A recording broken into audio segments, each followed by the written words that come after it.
People say there is a first time for everything. A first kiss, your first car, the unrequited first love. However, what does this mean in the grand scope of things? Are firsts more monumental because they are the first, or do we get better with practice? Do we remember our firsts as more important than they actually were, holding on to that magical moment as a mark of our past and future selves? Do our firsts outshine what comes next? On A First Time for Everything, we will explore with our guests their firsts and how those impacted the seconds, thirds, and even countless times after. Is the first the best or merely the beginning? Or worse, was the first the last because it was so bad?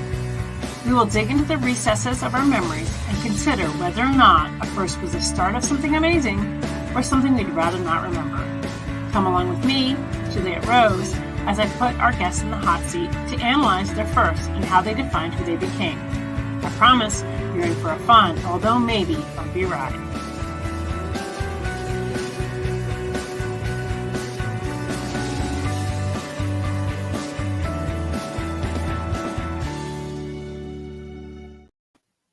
Hello, everyone, and welcome to A First Time for Everything. We appreciate you tuning in tonight. Just as a reminder to send our star and let us know how we're doing. And anytime that you do contribute, you get entered into a season prize package drawing, gift card swag, and more. So give us the love. Yeah, we need that. Hello, Anita. She's already in here. That's awesome. And tonight we are with Venessa, who I actually know and have met a few times. We actually did an event together, I guess, 2 years ago, a year and a half ago. That was a lot of fun. Yeah, I think 2 years now. Yeah. That was a lot of fun. But why don't you go ahead and tell us a little bit about you, where people can find you, and also tell us a little bit about your books. All right. So my name is Venessa Giunta. I write the urban fantasy Soul Cavern series, and the first book is Javaja, which is right there, and that's how you pronounce it, Javaja. They are vampire, not vampire books. So my vampires are not undead humans. They're not undead at all. They're alive, very long-lived, very hard to kill. And when they discover that our main character, Mecca, can kill them with a touch, they are understandably freaked the heck out. So one faction wants to use her as an assassin in their coming civil war, and she does not want that. And so it's really her coming to terms with her powers, coming to terms with her past, and escaping, and then maybe ultimately defeating the people who want to enslave her. So, that sounds really good. And do you have a website people can find you? I do. You can actually, probably the easiest way to find me is to go to sleek.bio, or is it sleekbio.com? I don't remember. Let me look. I'm going to put it in the chat because, yes. See if I can remember my shortcut for it. There it is, sleekbio.com/Venessa G. And all my links are there. So, yes. Huzzah. Awesome. Well, as you know, this show is called A First Time for Everything. So I usually start out with some firsts. So my first question will be, when did you know you wanted to be a writer? Oh, yeah. Okay. So that's kind of bittersweet. When I was a teenager, like probably 14, 15, a little before that, I had thought I would really like to write, but I didn't know where to start. And so when I was like 14 or 15, maybe 16, I talked to my mom and I told her, I said, I want to be a writer. And she said to me, that's a very competitive field. And that's all she said. And it's true. And especially back then, because there were lots of gatekeepers back then. Except my teenage brain tacked on to the end of that, as you might imagine, tacked on. So you couldn't possibly succeed. And so I gave up. I did not do anything with it until I was in my 30s. And when I was in my 30s, a friend of mine, I'd been writing, I'd always been writing, but I was never trying for publication. And then when I was in my 30s, I decided, you know what have I got to lose, right? I was working a corporate job, or actually at that time I was running my own business. It was an online business and I was running it. And so I was writing and stuff, and I'd made friends with some other writers, and somebody mentioned to me a graduate program. It was and at that time it was just a master's of writing popular fiction, which is at Seton Hill University, not Seton Hall, Seton Hill in Pennsylvania. And like literally he told me about it. I was like, I'm going to apply. What have I got to lose? And I applied and they accepted me. And it is the single best thing I did for my writing. So that's kind of when I decided I wanted to be a writer, both times. Yeah. And I have a similar thing, I think, too. And I think a lot of writers do. I think a lot of us know at a young age that we have such a love of the written word that we want to. And whether or not we're encouraged or discouraged. My mother was very encouraging. She passed away, and then my father wasn't. He was kind of like that. He was like, nobody really makes it as a writer. And so like in my mind, It was like, I can't do this. And so same thing. I did stuff for school, and luckily I had really supportive teachers. Like my teachers were always like, this is great. You need to do this. And that really kind of kept the fire burning, I think. So yay, teachers. I got to say that. Yes. But I also didn't write for a while. It wasn't until I was in my 20s and I started writing nonfiction and then went to fiction in my 30s and then from there. But it is interesting how we all kind of seem to inherently know this is what we want to do from a very young age. And a lot of us either talked out of it or life gets in the way or whatever it is. It's like it's always something. But it's good that like we hold on to that and come back to it. And sometimes like that, it's just a comment somebody makes and you go, that's what I'm supposed to do. And you do it, so that's really cool. Yeah. I think it's funny that like a comment made me stop and another comment started me up again, if that makes sense. Absolutely. And so here's an interesting question that I just kind of thought of because of that. Now that you're older, are you influenced by other people? Are you like, screw you all, I'm doing what I want to do? As I get older, I have less F's to give. Yeah, that's me. I don't know if I can swear, but yeah, I'm. As a matter of fact, I just celebrated my 55th birthday about a week ago.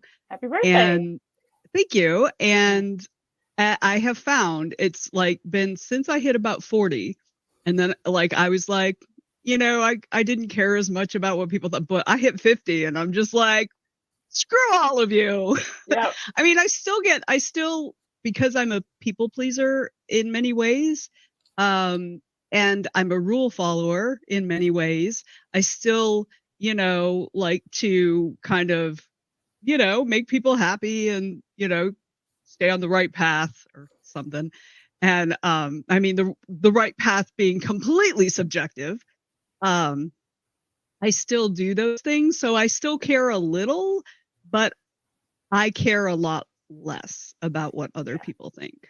I feel like each decade gets more that way. For sure. Like I same way. In my 30s, I was starting to be like, I don't really care so much. In my 40s, I was like, doesn't matter. My 50s, I was literally like, fuck you all. Like, I want to do that. Exactly. It's just like the older I get, the less I care.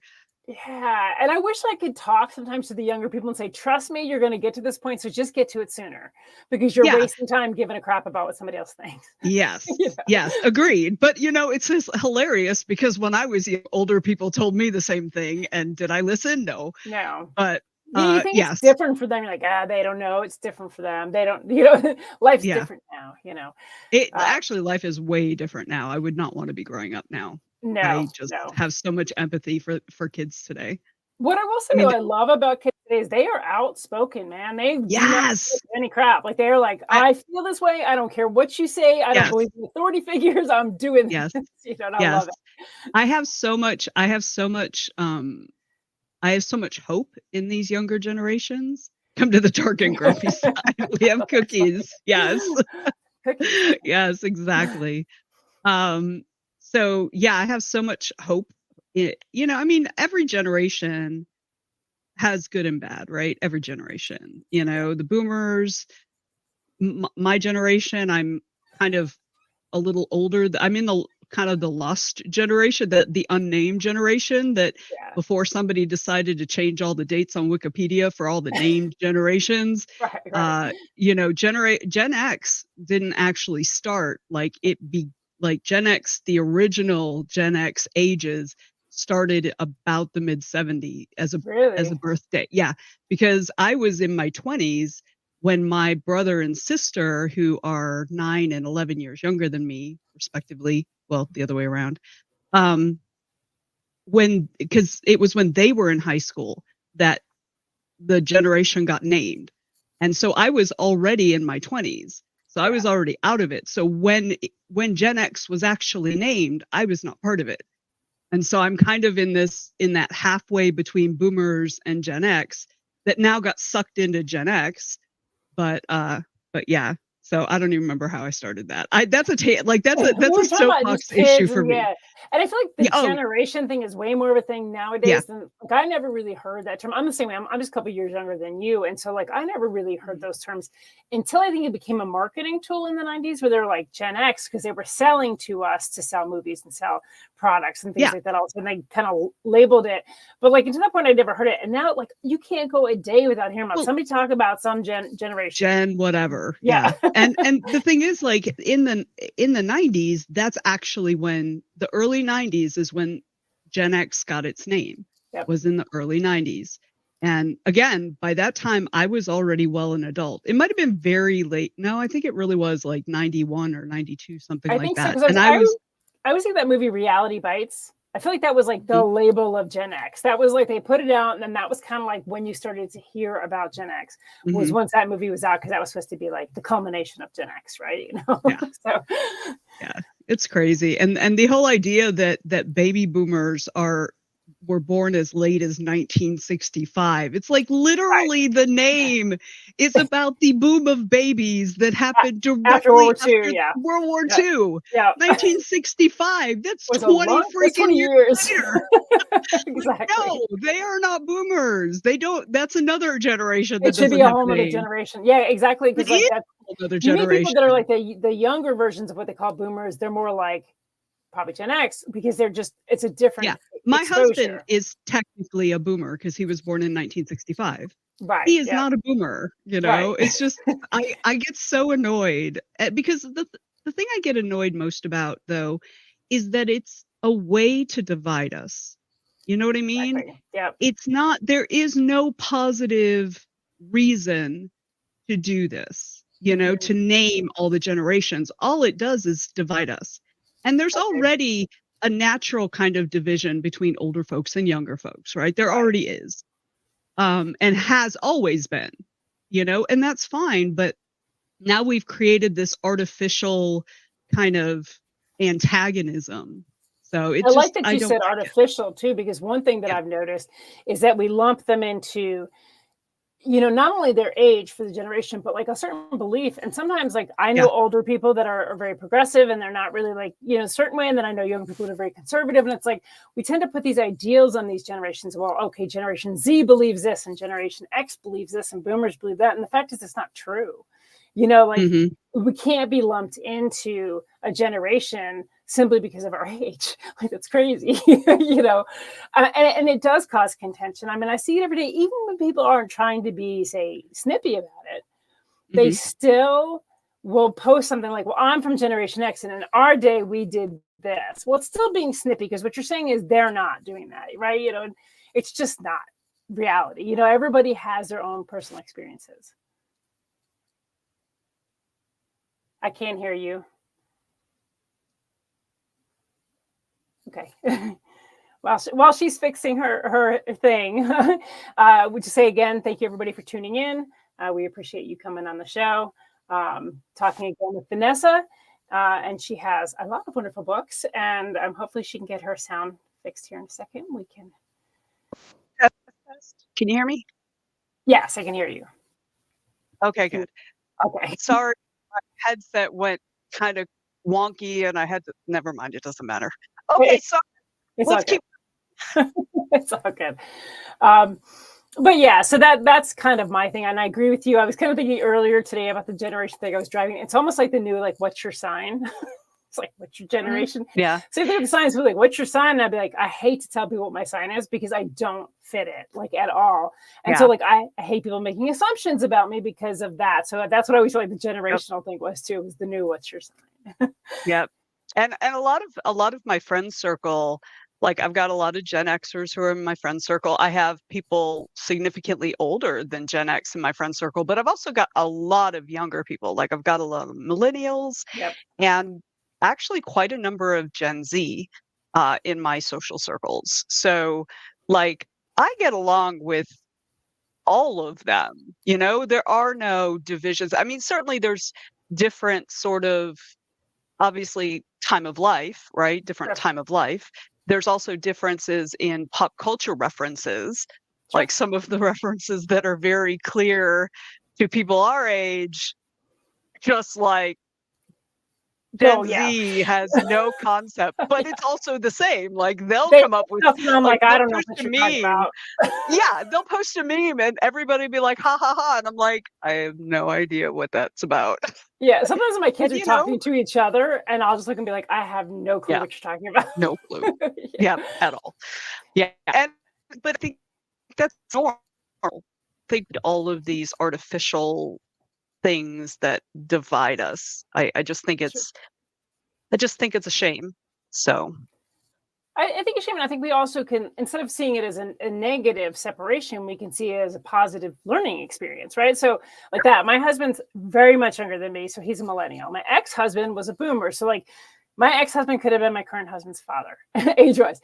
But having those experiences of learning, each of them have, experience, because I'm Gen X, it's really interesting to like learn from people, learn their music or things they remember.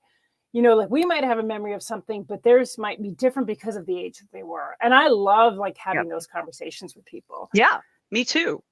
Because I think so much of how we are raised like informs how we see the world in different ways. Like it may be that we follow how we were raised and we go in that direction, or we rebel against how we were raised. It all depends on the person and the circumstance, right? But it informs us throughout our entire lives. Like none of us survived childhood intact. No, there's no perfect childhood.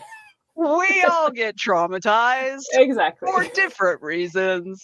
So yeah, okay. I got way off topic of a first time for everything. We are like, no, you're good. I was gonna say, as far as like that, like people have to stop watching TV shows and thinking that's reality. We all have a true reality. Like those are fun, but yes, nobody grows up that way. Yes. So. Yes. All right, let's sort of get back on track. So talking about, obviously you decided you wanted to be a writer. Mm-hmm. You went to school. And then what was the first book that you published? The first book I published was smut. So yes. But okay, so what happened was I actually, after I went through that program, what I ended up doing was getting a job editing, because editing brings in money faster than writing. Yeah. And what I ended up like kind of undermining myself, and that I focused on my editing business much more than I did my writing for about 10 years. And then I was working for, like I did freelance editing and then contract editing with small presses. And I had been working for a little over a decade for an erotic romance e-publisher. And so I was like, you know what? I'll write one of those. So I did. And they published me. I mean, I had to go through the same submission. Actually, is a little different. You have to be, if you work for them, you actually don't go through the other editors like normal. You just go straight to the editor-in-chief. And they were like, okay, this is good. We'll do it. So that was in 2018, I think. So that was my very first book. And then this book was my first non-smut book that I published. And that one, I published in 2019, I think. And I did that. I indie published. I had some interest from some agents and stuff, but then I got really impatient and just decided, screw it. I'm also a little bit of a control freak. So I can relate to that. So tell us a little bit about that book. This book or the smut book? Wait, this one. Yeah, I know. For me, it's this. Yeah. That one right there.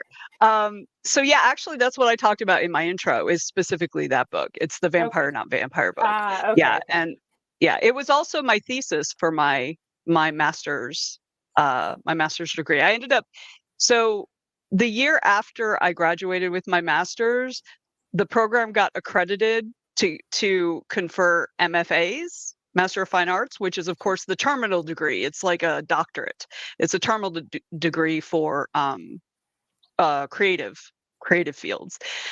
And so they let us, those of us who had the MA, they let us come back and at half cost and just take the parts that we needed to then build on our MA into an MFIA. So I actually went through it twice. So this was wait a minute. No, this way, that way. This was my first thesis novel for the MA. So yeah. Okay, and so do you write, I know you wrote Smut and you wrote this one, which is vampire. Do you write a lot of different genres, or do you tend to stay to a certain genre? I tend to, so my Smut is actually probably the least common thing that I write, because it is contemporary. There's nothing magical in them. There's no weird stuff happening in them. They are there's weird stuff because they're kinky, but there's not supernatural weird stuff happening in there.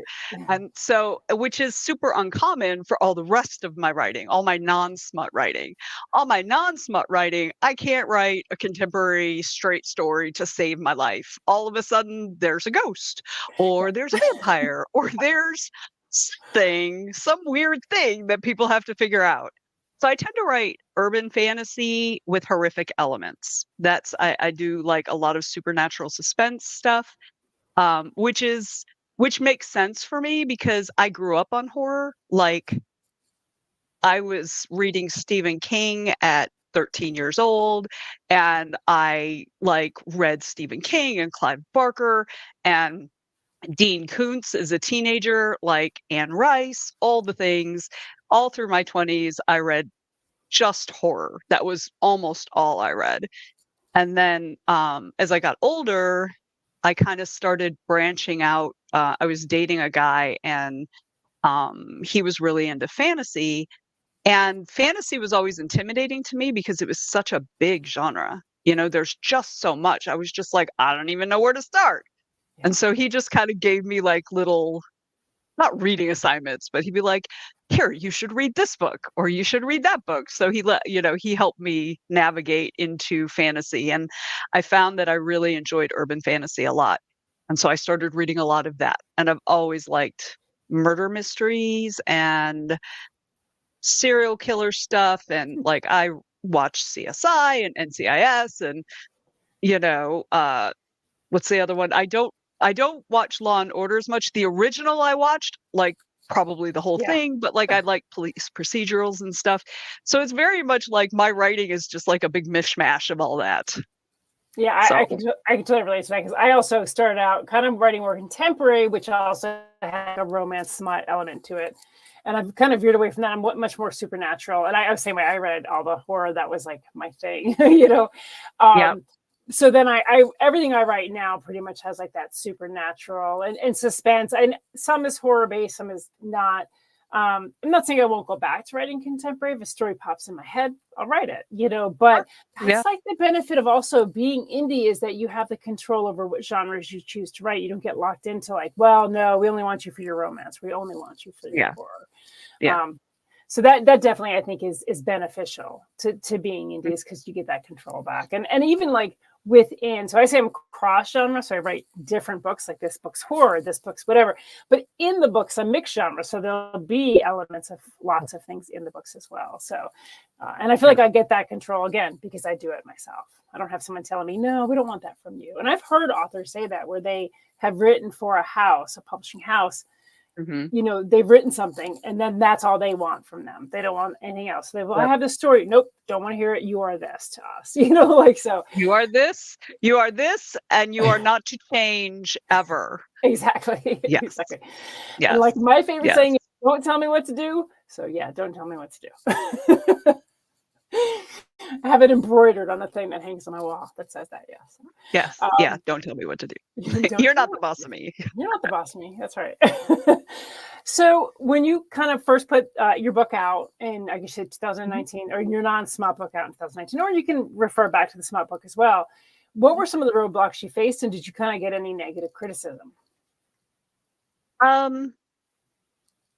I didn't know what the heck I was doing. Even though I'd spent about 2 years listening to podcasts and, watching webinars, it never prepares you, not for real, because by the time you've done all that, by the time you actually get around to publishing your book, half that stuff is different now. I mean, the process of getting your book edited, getting your cover, and getting it up onto the different places that you can distribute, all that's the same. But everything else is different. Like how you do your book launch is different, and how you do, your post book launch marketing, and how, when your next book comes out, how you do your marketing for that. All that changes every single time. It's exhausting. It So does. back then I didn't really I feel like to some extent, most of us still don't know what we're doing because everything changes so quickly. We have to get our feet back under us every single time we release a freaking book. But back then I really didn't know what I was doing. So I don't know that I got any negative criticism, particularly for the book itself. The one thing that is a criticism, and you can see it in my reviews, is that the main character's not active enough, because she spends a good part of the book captured.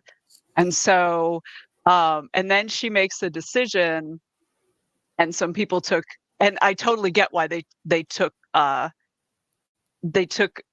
umbrage over a decision that she makes. And so the thing about, I can't go back and change that, but that is definitely and it had to do with character motivations.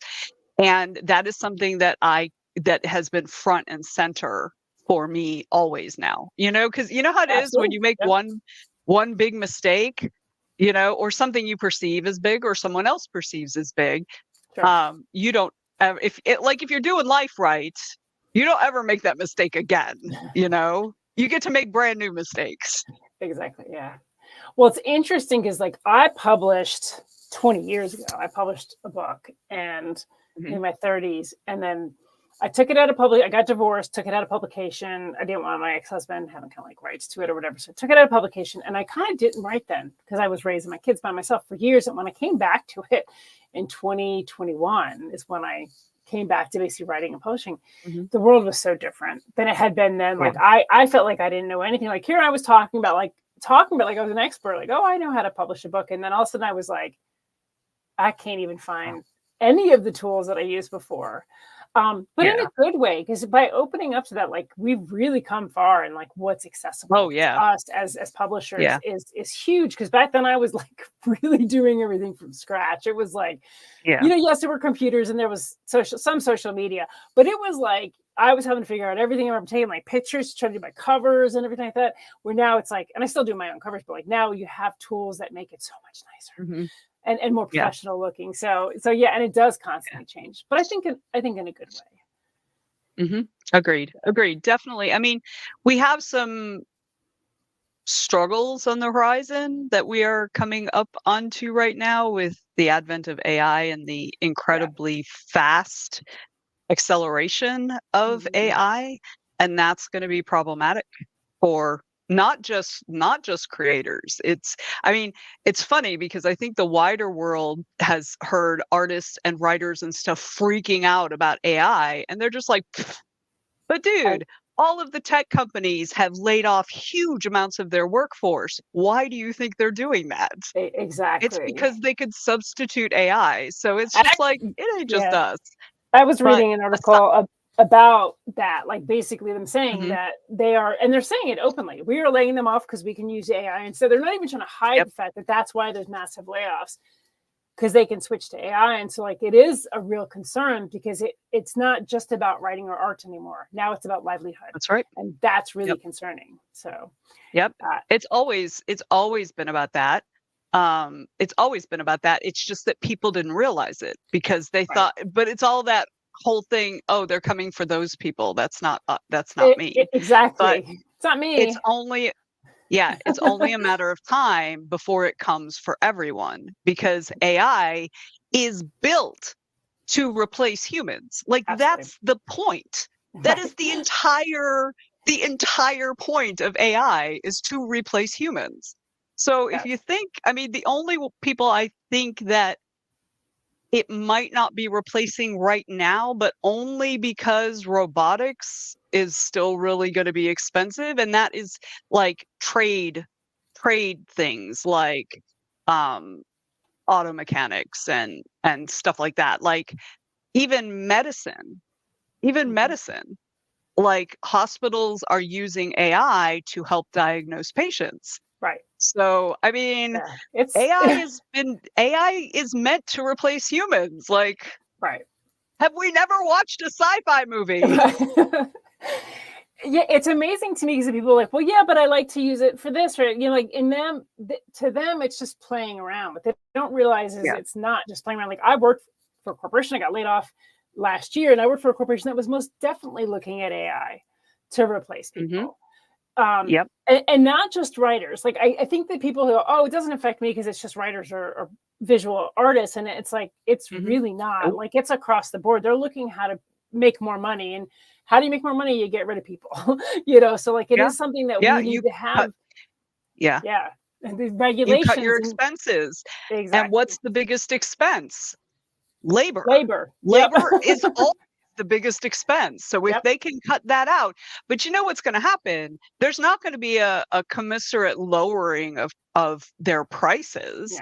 Their prices are going to remain exactly where they are and then start increasing as they always do. Once they've increased it, they're not going to go back and make it cheaper because their costs are cheaper.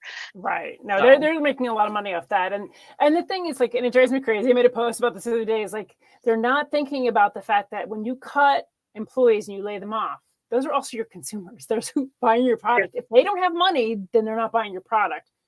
You're just shooting yourself in the face, like on that one. So, and it's going to be just a matter of time before those replacements go up the C-suite. It's like it's going to start replacing managers, and then it's going to start replacing senior managers. And at some point, whoever actually owns the company is going to get rid of the whole C-suite because they don't need them. Right. So anyway, all right, enough of that. Going back to tools are much better, even though we have those issues that are, vastly encroaching, but we do have much, much better tools. Technology has created much better tools for authors and artists to utilize. So agree with you 100%. Yeah, and I know Anita said. Yeah, she was saying. I know Anita had said, like, I talked over the whole thing.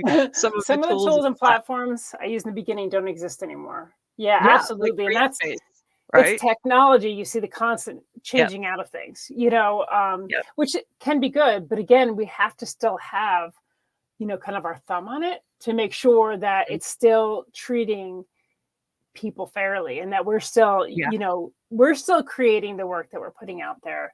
The readers, we don't lose the humanity, right? And the readers don't always know them, and I've heard readers say that, well, I don't know if it's AI or not. And that's the thing, is we have to really create a line that makes it really clear.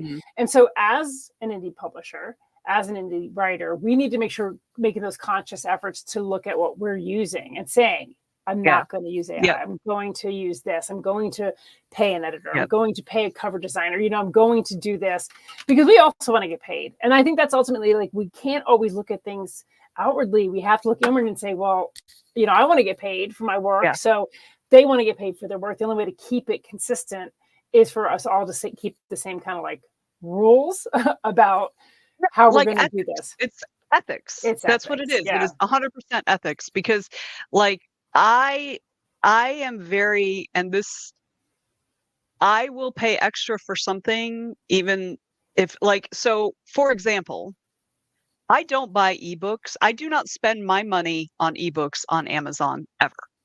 They will never get any of my money for ebooks because Amazon is incredibly predatory in regards to publishing. So they will punish authors in order to punish the publishers. Like they did it multiple times in the 2010s, and even I don't know earlier this decade, but definitely the like 2010s and the 2000s. For example, Macmillan didn't want Amazon wanted Macmillan to drop their ebook prices to $9.99 or less. And this was, publishers seem to think that they can charge $24.99 for an ebook, and whatever. Most of us are not going to pay that. But my thinking is they can charge whatever they want. It's their books, right? They're the ones who are the publisher, right? But in order to pressure Macmillan into lowering their book prices, Amazon turned off the buy button for all of their authors. All of them, even authors who didn't have ebooks, turned off their print book buy buttons until Twitter went insane when that happened. And then that's literally the only time Amazon ever does anything that is morally right, is when they have public pressure to do it. Yep. And so, it's just like, I won't ever do that. So that means that even if it's cheaper on Amazon, I'm going to buy it from Barnes & Noble or Kobo or the author directly, because, and I had a thing where when I went back for my MFA, one of the books that we needed for the class, it was like $10 more expensive on the publisher's website than Amazon. And I still bought it at the publisher, because there is no way I was spending my money and giving Amazon my money for ebooks. No, not doing it. So yes, it's about ethics. And that's, as an author, I'm not gonna steal art. I will never intentionally, obviously sometimes a mistake can be made, but I will never intentionally steal art. I will never intentionally harm another creator, and as soon as I find out I will try to take steps to fix it, because for me, I can't expect better. I can't expect other people to act better than I act. I can't. That's not a fair expectation. No, it's not. And unfortunately, I feel the same way. But unfortunately, we're also up against people that don't feel that way. And so we sometimes get burned because we hold our ethics above probably our own well-being at times. And then I was thinking about like Amazon and your Walmarts, they specifically kind of keep people in poverty because it does keep people coming to their sites because they are the cheapest, even though it's unfair. It's like, it's this cycle that's really hard to break for a lot of people, whether or not they want to, they want to not do that, but maybe they don't have that extra $10. So it is really a tough. Sure. And that's exactly what they want. Like, that's what they're trying to do, is to keep us having to come to them. It's almost like the company store, like that idea that we're back in the company store mentality. Like, here's your paycheck, but, we're going to make you so poor you can only shop at the company store. Yeah. I mean, and that's exactly what under-regulated capitalism does. Exactly. I am not anti-capitalism.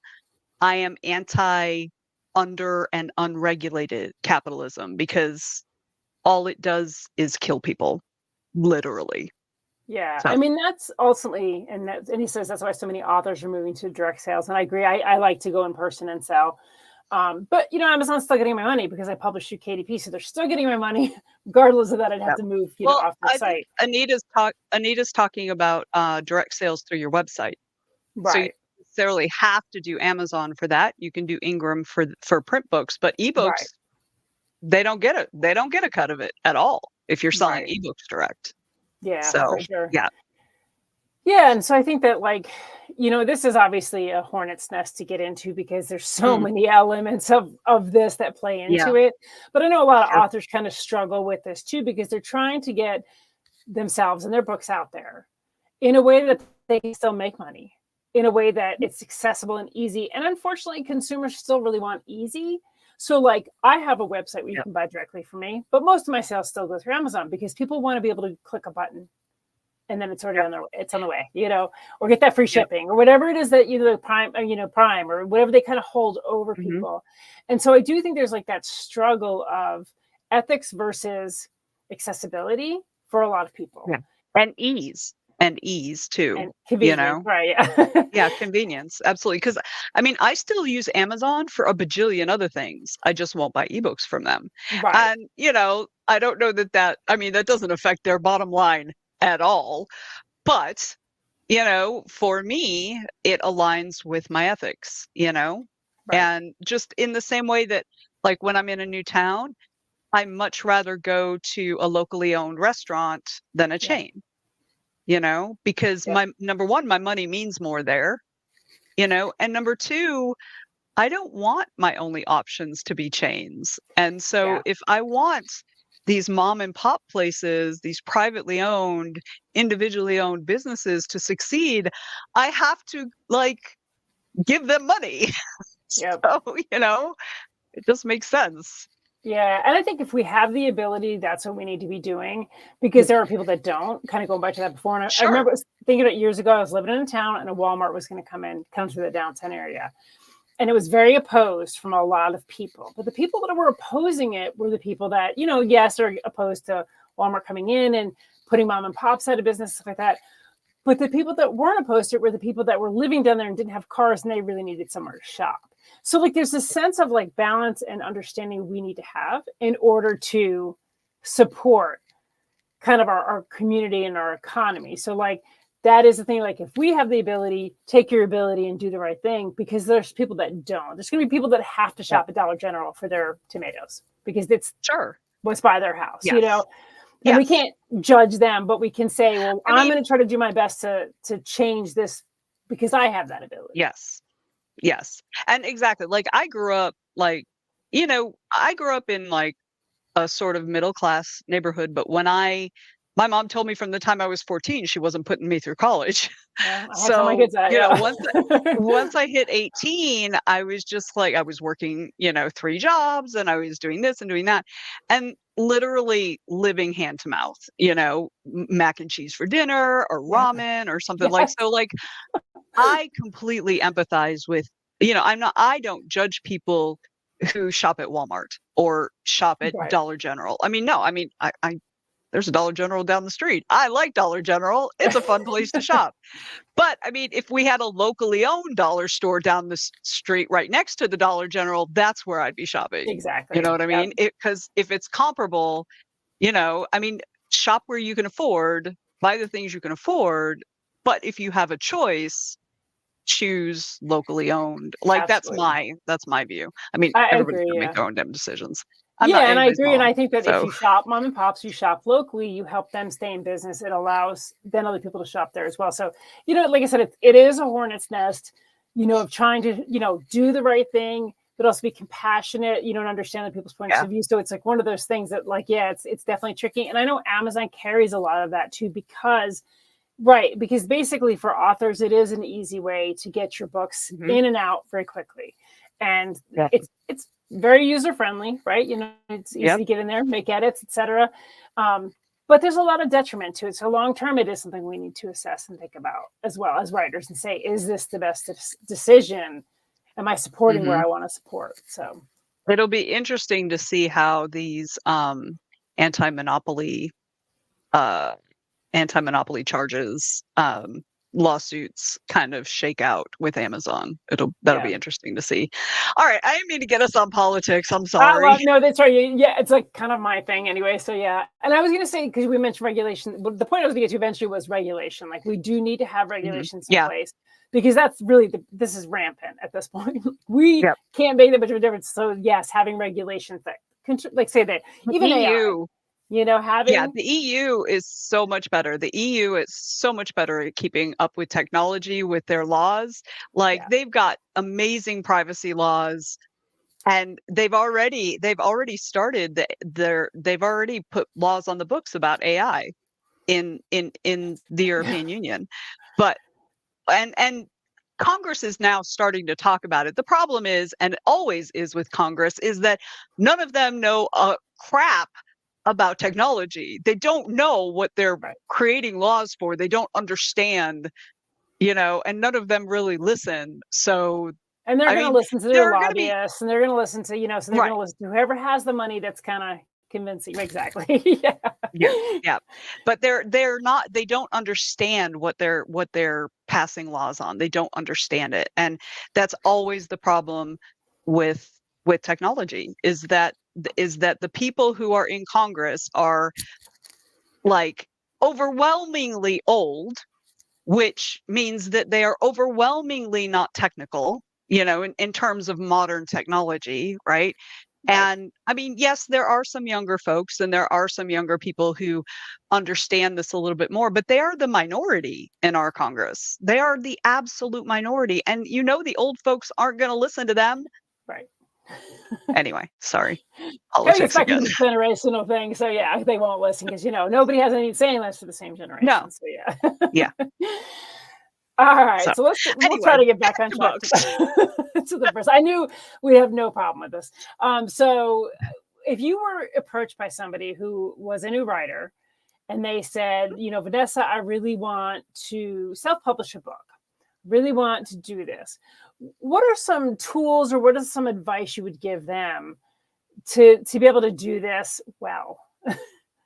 I would tell them to join the Writers Troop, which is the online writerly support and education group that I run. I make it sound like I make a lot of money off of it. I make literally nothing. It is absolutely just if anything, I spend money on it, but it is literally a support group. If you're on Facebook, you can do a search for TWT. It'll come up in the groups.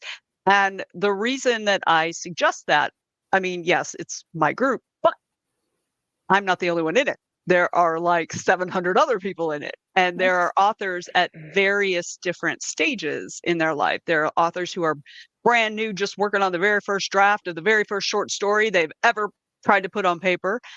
And we've got people who have been published for 30 years, or traditionally published, and or indie published.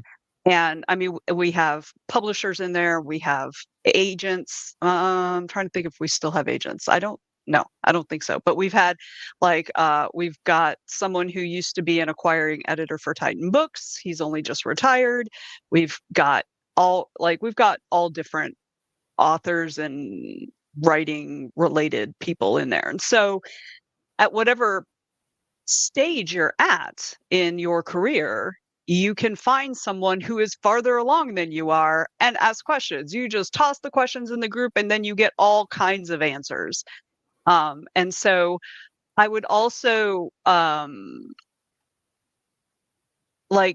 if someone's going to indie publish, you got to learn about it. You've got to learn how to do it first. I would probably publish. Actually, we had someone in the group ask a couple weeks ago.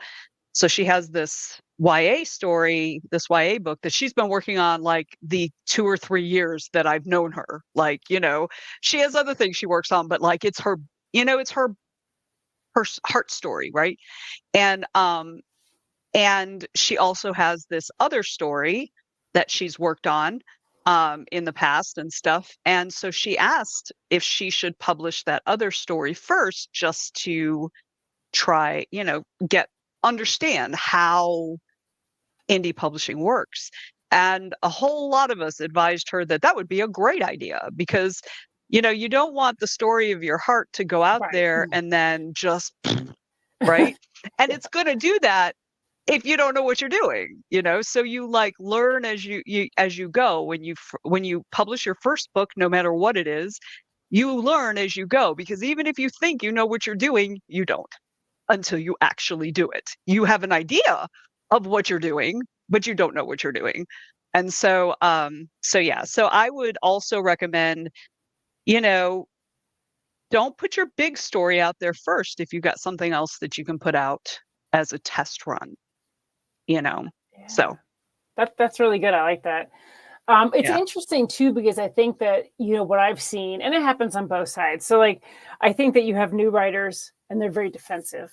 And I think you have older writers who are a little bit know-it-all at times. And so what you get is kind of like that headbutting over things. And I think as experienced writers or seasoned writers, we need to remember where we started. And so when we're talking to somebody like that, it's not like, because they may get defensive, because of course we all know this writing is from our soul. So this is our baby. And if you're going to criticize someone's baby, they're going to get defensive, So that's been my experience. Yeah. Your baby's ugly. Your baby's ugly. They just get so upset. I don't know why they get upset when I call their baby ugly. Maybe if you just dress them up better. I don't know. But yeah, so I do think like that's a big Most part of it. babies are ugly. All babies are ugly. They all look like little Right. old men, But that's Yeah. the thing about writing too, is like we tend to like not want that criticism. So I think being open to constructive criticism, and then as a seasoned writer, giving constructive criticism, not like, well, that's shit. And kind criticism. Kind. I think the kindness is the part that, so this actually comes very much out of, okay, when I was at Seton Hill, like I said, it was it's a graduate program specifically about commercial fiction. We didn't read Faulkner, we didn't read Hemingway, we read Stephen King and Janet Ivanovich. That's who we read. And so we had, we would sometimes get people who came in who were coming from like literary programs, like creative writing programs. Right. And in some of those programs, critiques are very confrontational, but that is not how our groups went, which is, it's also not how TWT goes, right? Like it isn't about that. And so we one time had somebody come in and she was she came from one of those programs where it was very, very mean, right? Yeah. Critiques were mean. And let me tell you, everybody just was like, no, that is not how we do it here. And it probably took her a semester or two to actually get beyond that her very first semester's critique sessions that she did. It took her it took me a good year or two before I would even really interact with her because I just didn't like that vibe at all. But she turned out to be a great human. Right. It's just what she was taught and what she understood. I mean, yes, I've been part of critique groups like that, like where they'll just rip it apart. It's like, that's not helpful. To rip it apart, what you do to the person is they just go away feeling like, one, I hate all of you, and then two, maybe I should be a writer. There should be a level in there where you're like, I really like this part, or maybe grow on this, or whatever it is. But I actually stopped going to critique groups because what I found was that a lot of authors used kind of breaking down other authors as an ego boost for their own stuff, and I just didn't want to be part of that. So and authors don't do that. Seriously, stop doing that. Does not make you a better author. I mean, I think most don't. I think most don't do that. Like most of the authors. So I'm, as you well know, I'm very heavily involved with the convention scene here in the Southeast, and I help run a couple different ones, and I'm a guest at several others, and I interact with newbie writers all the time. Because many, I would say at least half to 2/3 of the people who attend those are people who've never been published or who have just been, or maybe they were published 10 years ago or something like that or whatever. Most of them are not published at all. And there are even some who are published, but who are indie published, but didn't actually do get editing or anything like that. So they also are still newbies, really, if you get right down to it.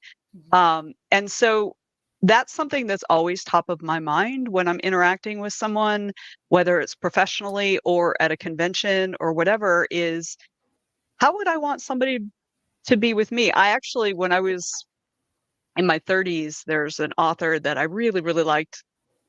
No, not like a big name, not like Stephen King. I mean, also Stephen King, but not like him, not like that big, And I got I had a first edition of her book that she wrote under a pen name originally, and then later released under her regular name. And I was super excited to meet her. And I went up and I gave her the book and I told her that I wanted to be a writer also. And I was in my 30s. This was when I was in my 30s. It was before I had started at Seton Hill, but after I'd started writing again, a little more seriously. And I asked her to sign it, and I asked her if she'd put something in there, a little piece of advice for a newbie writer. And she laughed at me, and she and the author who was sitting next to her, they kind of looked at each other and laughed. And, I felt horrible. Like, as a matter of fact, like, I don't know that I've read another one of her books since that I happened. wouldn't. And Yeah, that's completely I've since unprofessional. I've since interacted with her. Like, I told her, like, she was at a con I was at that I was working, and she'd been a guest a couple times already, and I pulled her aside and I told her, I said, this happened at this event. I even know what event it was. I said, this happened at this event. This is what I asked you to do. And you laughed at me. And she was horrified that she had done that, but of Well, at least course she's you're going to be horrified. horrified when somebody, Calling you out. you Yeah. know, yeah, but she apologized. She didn't remember it because of course she didn't, she was at a signing. There were, 30, 40, 50 other people there, right? So of course she didn't remember it, but I did. Yeah. And So I I always, think that's, as authors, we need to remember that everybody that walks up to our tables, that's hard for them too, like for them to walk up and kind of bear themselves to us, so like yeah, to be kind. It's not hard yeah. to be I kind. mean, I was just a little newbie writer, and that could have been. She had such an opportunity to inspire me, and she didn't. And so I always remember that, and I always try, even like not just newbie writers, but any writers that I interact with, I try very hard to lift them up rather than, be aware of whether am I lifting them up or am I not. Like, there's a quote, every person you interact with, you either leave footprints to follow or a scar to heal. Oof. And and I try very hard to leave footprints to follow. I like that. Yeah, I like that a lot, actually. I'm the same way. I'm a really sensitive person, but and I've had bad experiences with other authors. And, I actually left groups before because I'd say, reach out and say, hey, and then people just would be terrible. And I'd be like, leave the group. I'm not doing it. But it never deterred me, luckily. But yeah, I'm still kind of hesitant about what groups I go into or what authors I interact with, because there are people that kind of, like I said, they get that ego boost. They get their little feeling from kind of making you feel like crap. So authors don't do that. I ain't got time for that. I just have not got and that's part of the, I no longer give a shit about what people think, because look, I'm on the downhill of my life at this point. Yeah. I've lived more years than I'm going to live. So I ain't got time for that. Right.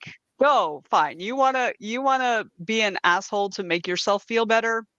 That's Have on at you. it. Go do Right. it somewhere else. Right. Yeah, that's on you. I do not have those spoons, so just go. All right, I'm going to put the wheel up. We'll do something kind of fun. Okay. So my screen real quick. Share. All right. Can you see my screen? Yes. All right, let's give it a spin.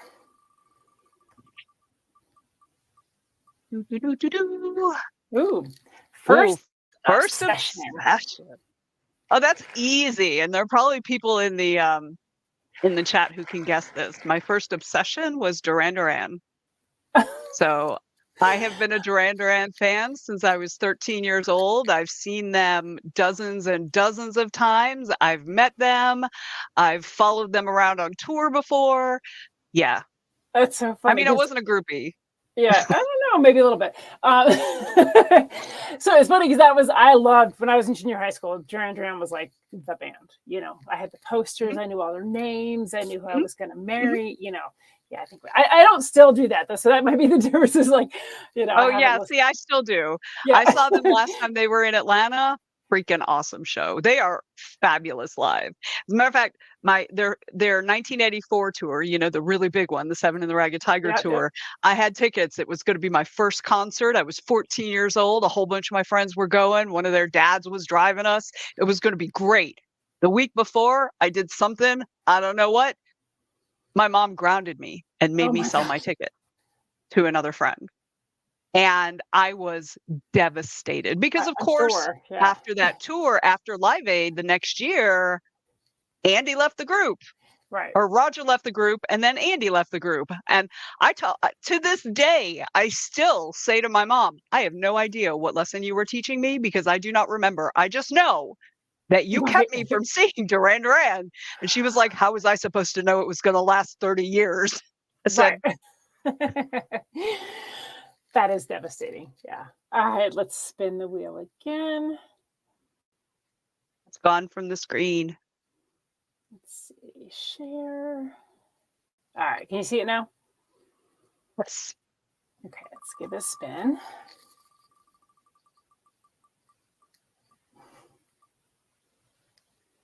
Oh, Actually first landed on best friend. first best friend. Okay. Yeah. So my first best friend, trying to think if I had any. I didn't really have any best friends when I was young, because we moved around. Like I went to a different kindergarten, then first grade, then second grade. And by third grade, we lived in the same place for a number of years. And so my first real best friend that I remember was Leanne.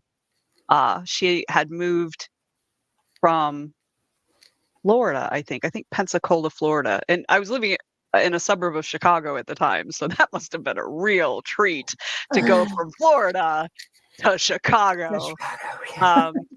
Yeah. So she was my best friend, and we were best friends all through junior high.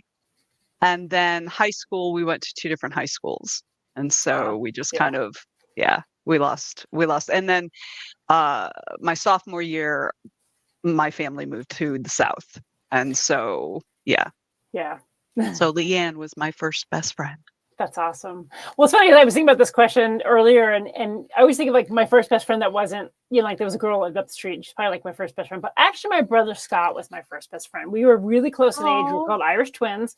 We also moved around a lot, so like we never got to be stable for very long. Right. So I actually have to say he was probably my first best friend simply because it was just us. We were like twins, and it was just us. So I was an only child until I was 9, and then and then my sister was born, and then 2 years later, my brother was born. Oh, so wow. So none of my, and then so that was on my mom's side, and then my dad's side, I have 2 sisters. The older of the 2 sisters was born when I was 17, and the other sister was born when I was 22. So what's really funny out of both of those, so it's 2, right? So it's on my mom's side, it's my sister who's the older of the 2, and then my brother, and they're 2 years apart. And then on the other side, I have 2 sisters, and they're 5 years apart, I think 4 or 5 years apart, 5 years. And so what's really interesting is that I'm closer to the younger one of each set. Yeah, like, kind of goes back to the age thing we were talking about. Just because you're the same age or close doesn't mean that you're going to connect. There's, whoever you are personality-wise. So, exactly. Well, it looks like we are out of time. So let me have you again tell the listeners where they can find your books and any events you might have coming up.